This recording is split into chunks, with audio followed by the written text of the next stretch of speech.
Hi, before I start the video, I just want to give a shout out to Jenny Sparks. I just want to say thank you for, you generally always check out my Marvel X-Men omnibuses or comment reviews, and I always love hearing what you say because you give me food for thought on things that perhaps I haven't thought of, which is fantastic. I just wanted to give you a shout out, Jenny, and say once again thank you for supporting me and checking out my videos, etc.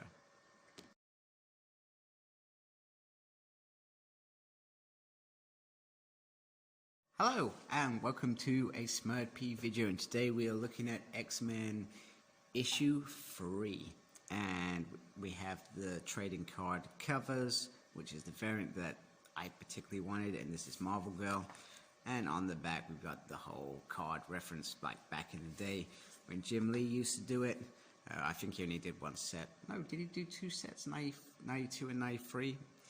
I feel like there was two sets from him before the Flair Ultra came across. Then we get Mr. Sinister talking about Herbert, who is the High Evolutionary. So that's just to kind of get your blood pumping, etc. We're aware that there's aliens that have come out of the sun. They're heading for Earth, and they're talking about what he did last time, and do you need backup? So the X-Men are ready for battle. And when I initially looked at this, I thought, crap, have I missed an issue somewhere? Because it was so straight there. And it's the High Evolutionary. He has come to be friends with the mutants, and apparently he kidnapped Rogue. I'm not sure if that storyline, I can't recall that storyline. Maybe I've read it and just forgot about it. But if you remember, tell me what issue or where I can read it, because I want to check that out as well. And this is his daughter who, well, Rogue's met before, and they offer a sphere. Now this sphere, from what I understood when I was reading this, is a virus, pretty much. It will kill all the humans, literally leaving the mutants, who in the High Evolutionary's mind has conquered one planet and have already taken over another one. However, Rogue is not messing around. She's straight in there. She's given the High Evolutionary punch, then Polaris follows straight after. Now, we know that Rogue can sometimes act impulsively. In fact, most of the X-Men can act impulsively, but I was surprised that this was the move that was made, rather than Cyclops saying, let's just hold back a little bit longer. So I'm not sure whether they've got too much leeway that they don't wait for a command, or whether it's a case of, if you feel it's right, take that first shot. You know, I mean, those are things that you don't see in the background, perhaps. So this is written by the very talented Gerry Duggan. Pepe is the artist, and Marty is the color artist, and Clayton Cowles from VCs is the letterer, and Tom Miller is on design, and Evolutionary Preska.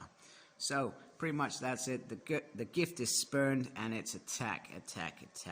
So they split the teams up. So one is Jean to try and contain and stop this virus, while Cyclops and Wolverine act as taking whatever the hell they can take out, because they're more of the, I guess, powerhouses, while Sunfire and Cinch syncs is up with him.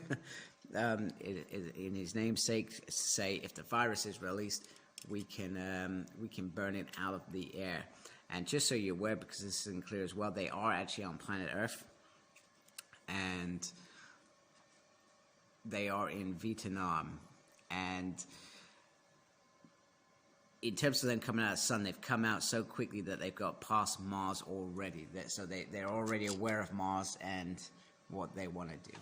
So they go to burn the Evolutionary, whose skin, etc., just recoils, and then he pretty much, even though he's powerful, whacks Sunfire out of the game, and Cinch obviously gathers him up. Jean has incoming as well, just so we're aware they're going to attack Jean. And this chick, Evolution's kid, has the powers of Wanda and Quicksilver, which is bizarre. And facing off against Polaris. I know that they're not really brother and sisters now because they did that whole recon crap, but it's happened, and pretty much she is wiping the floor with all of them very, very quickly until Cinch comes in to save the day with his powers. And somewhere along the line, I'm not sure where, Rogue is taken out of the game, but I'm not sure where. I feel like I've missed it again just reading this to you.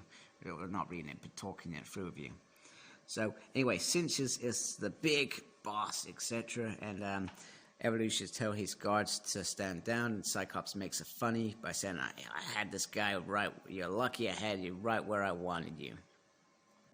Now Wolverine steps in and says, you know what, if you want blood, you go for me, because that's all the Evolution wants. He wants a drop of Cinch's blood.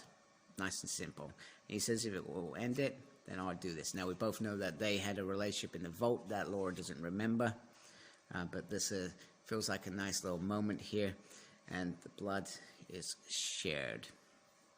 So whilst they're making nice, the Jean talks to the Evolutionary about this creature here, and the Evolution says he would eradicate him. He's like a fungus, but he amuses him. And yeah, Polaris and Rogue have a bit of, hurt feelings, etc. And once again, they are offered some nice food. Lucky them, hey. We also see what happened between the High Evolution and Jean. They have a conversation about, so when they created Arico, it's had a sort of ramification across the universe. They found this growth, a kind of a grievance to them. They're offended by it, etc. So hence why the games masters are now interested.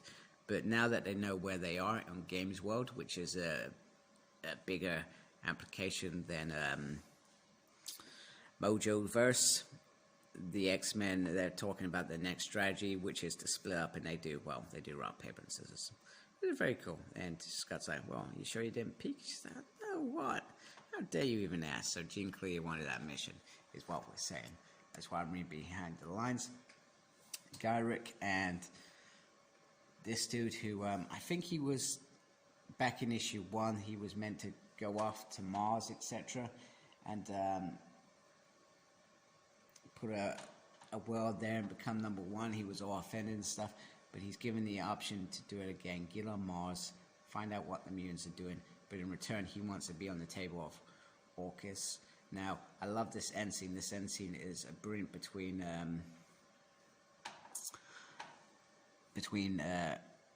Uric, who is investigating Porter for the Bugle, and this mysterious figure, which I don't think's really been revealed, but he's messing around mutants. He wants to find out how the mutants are reliving, etc.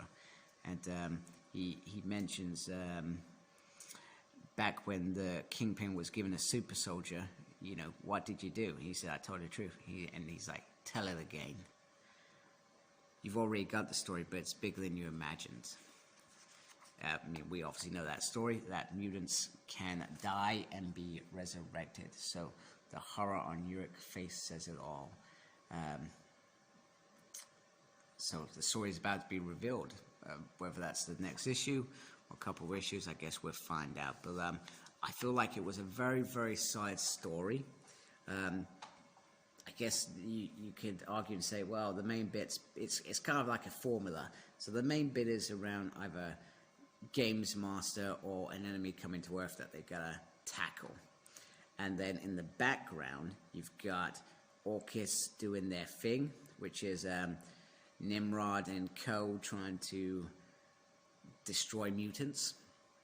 So we got that bubbling in the background, and you've also got this creepy doctor figure, and you've got Uric's story to reveal the story that mutants have resurrected themselves. So it's all very good stuff, and I do love how Duggan is revealing this. He's doing a grand job. I like a bit of mysterious. I like a nice steady story, but this feels like, unlike Hickman's X-Men, this feels like it's got a direction. You know, we all know that there's 3 or 4 threads in there that are gonna happen, because we now know that at some point the High Evolutionary is gonna use Sync's blood for something. Whatever that be, he's going to use it for something. So we know that's going to come back at some point. We've got the Orchids thread, we've got Uric's thread, and we've got this Creepy Doctor's thread, and we've got Game Master thread. So there's about four different threads going, and that's in the first 3 issues. Those threads have been revealed, and they're just plodding along nicely in a direction. So very, very happy with this work.